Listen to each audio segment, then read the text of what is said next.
Ya, Assalamualaikum warahmatullahi wabarakatuh. Selamat siang semuanya.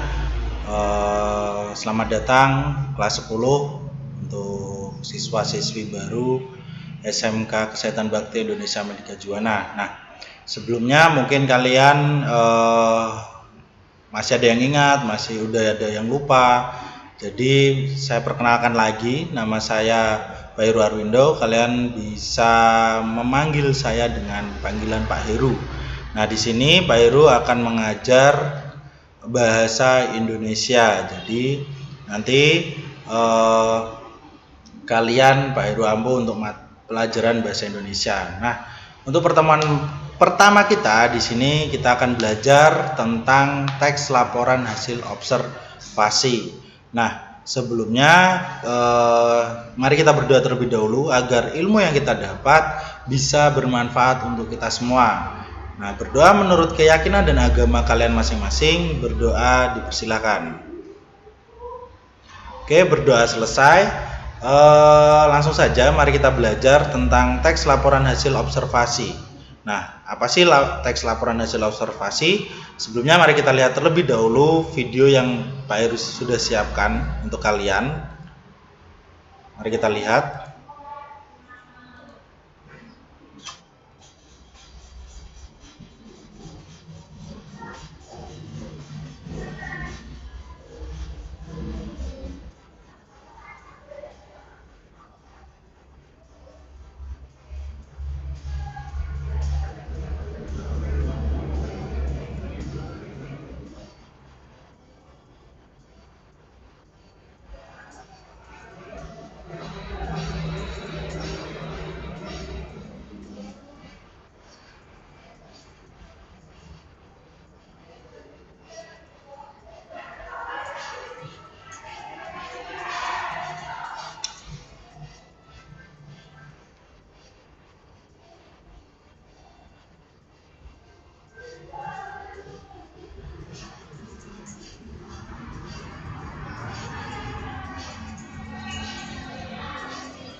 Oke, jadi tadi kalian sudah melihat videonya.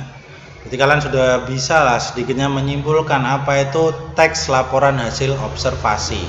Nah, jadi teks laporan hasil observasi adalah teks yang berisi penjabaran umum mengenai sesuatu yang disusun dan didasarkan pada hasil pengamatan dan fakta yang ada melalui kalimat deskripsi. Nah, jadi bisa kita simpulkan bahwa teks laporan hasil observasi itu kita mengamati, lalu kita lihat, kita ambil faktanya, lalu kita deskripsikan, kita jabarkan. Nah, ini ada dua pengertian, artinya sama, bisa kalian baca, nanti juga ada kalian dapat materi yang sudah baru share ya, jadi nanti kalian pelajari di rumah.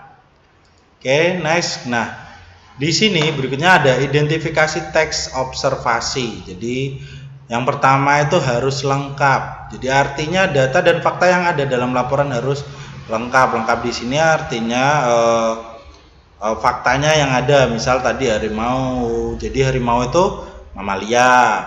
Terus memiliki berat berapa kira-kira. Terus memiliki ciri-ciri apa. Nah, itu harus dimasukkan lengkap dalam teksnya. Lalu jelas.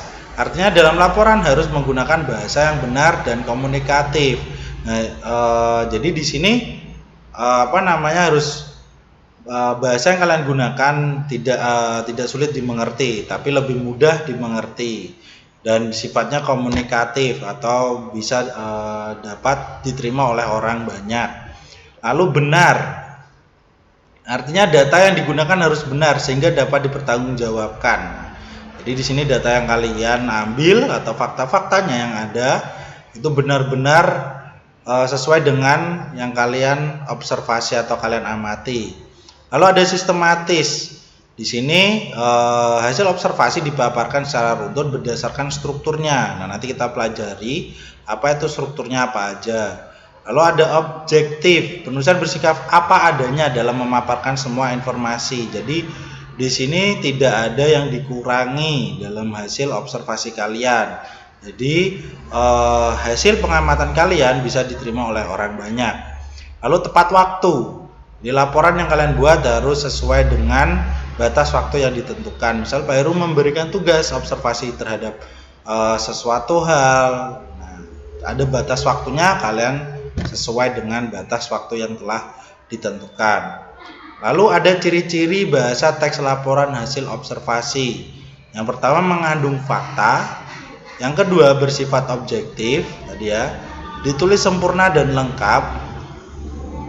Jadi tidak ada data yang dikurangi. Lalu disajikan secara menarik, tata bahasa jelas, isinya berbobot, susunannya logis. Jadi logis di sini artinya materi atau hal yang kalian ambil itu sesuai dengan faktanya. Lalu ada teks laporan sering dimulai dengan kalimat definisi tadi ya. Contohnya disajikan secara menarik, tata bahasa jelas ya. Ini sama tadi. Terus dalam laporan observasi sering digunakan kelompok nomina atau kata benda. Oke, ini kita lewati saja. Oke, nah, lalu ada struktur teks laporan hasil observasi. Apa aja sih di sini? Yang pertama ada pendahuluan. Di dalam pendahuluan teks laporan hasil observasi berisi tentang penjelasan umum atau klarifikasi atau definisi umum ya. Jadi pendahuluan ini seperti tadi yang di contoh video, di situ ada harimau adalah apa, nama ilmiahnya apa gitu ya. Definisi umumnya secara luas, definisi secara luasnya apa gitu. Untuk itu masuk ke dalam struktur pendahuluan. Lalu ada struktur isinya. Nah, struktur isinya itu apa? Di dalam isi teks laporan hasil observasi terdapat 3 struktur tadi ya. Ini masih sama, masih masuk dalam definisi umum, terus definisi bagian, ada definisi manfaat. Nah, definisi umum itu apa dan definisi bagian apa dan definisi manfaat itu apa? Nah, nanti kalian akan Pak Heru beri contoh untuk teks hasil laporan hasil observasi. Nanti bisa kalian simak, bisa kalian simpulkan. Nah, jadi untuk definisi bagian ini nanti berkaitan dengan bagian-bagiannya. Misal, contohnya kalian mengobservasi tanaman jahe. Nah, di tanaman jahe itu pasti ada bagian-bagiannya. Bagiannya apa aja? Itu didefinisikan, dijabarkan. Lalu ada definisi manfaat. Di dalam tanaman jahe itu ada manfaatnya apa aja, nanti bisa dijabarkan. Lalu untuk bagian penutup, di bagi penutup terdapat kesimpulan, nanti kalian simpulkan hasil teksnya. Oke, berikutnya ada kaidah teks laporan hasil observasi. Yang pertama menggunakan kalimat definisi tadi ya, ini contohnya bisa kalian baca. Lalu menggunakan konjungsi atau kata hubung. Di sini kata hubung selain itu, terus oleh karena itu, oleh sebab itu. Nah, lalu mengandung kalimat simplek. Di sini kalimat simplek adalah kalimat yang memiliki satu verba atau kata kerja dan satu struktur saja. Jadi sifatnya sangat sederhana. Misal contohnya, kami melaporkan adanya virus corona ke Kementerian Kesehatan. Nah, jadi di sini ini kata kerjanya melaporkan. Nah, strukturnya cuma subjek, predikat, objek. Jadi cuma satu saja. Subjeknya kami, ya kan? Predikatnya melaporkan, objeknya virus corona, keterangannya ke Kementerian Kesehatan. Ya. Terus yang berikutnya menggunakan kalimat kompleks, kalimat yang terdiri dari 2 atau lebih verba atau kata kerja. Jadi di sini dalam satu kalimat itu memiliki 2 kata kerja. itu merupakan kalimat kompleks. Terus memiliki lebih dari satu struktur, misalnya memiliki dua struktur, misal kami, aku, kita gitu ya. Jadi di situ ada dua predikat gitu. Misal contohnya di sini, semangka membantu kita kenyang lebih lama serta mengisi kebutuhan cairan tubuh kita. Nah, di sini memiliki dua verba, membantu dan mengisi, atau dua kata kerja. Lalu yang kelima adanya sinonim, antonim, atau tubuh atau badan. Nah, menggunakan data angka. Jadi jumlah angkanya itu di situ ada. Setiap laporan hasil observasi biasanya ada data angkanya. Oke, yang berikutnya ada tujuan teks laporan hasil observasi. Di sini ada tujuannya, itu mengatasi suatu masalah, mengambil suatu keputusan yang lebih efektif, mengetahui kemajuan dan perkembangan suatu masalah, mengadakan pengawasan dan perbaikan. Ini tujuannya bisa mengatasi masalah-masalah apa? Misal di sini tanaman jahe bahwa itu bisa mengobati corona, misal di situ. Nah, benar atau tidak, gitu kan? Kebenarannya. Nah, berarti kalian melakukan observasi biar membuktikan masalahnya.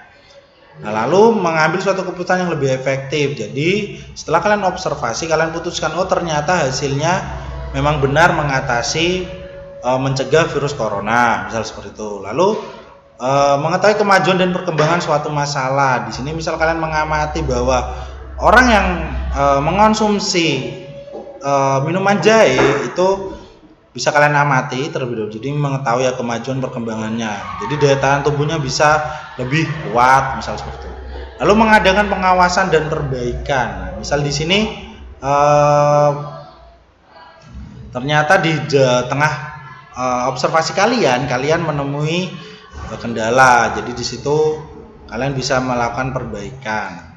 Lalu untuk menyusun teks laporan hasil observasi untuk materi selanjutnya ini akan Pak Heru jelaskan nanti setelah pertemuan ini. Jadi Pak Heru jelaskan di pertemuan berikutnya. Nah, cukup sekian. Jika ada salah kata Pak Heru mohon maaf. Pak Heru akhiri. Wassalamualaikum warahmatullahi wabarakatuh.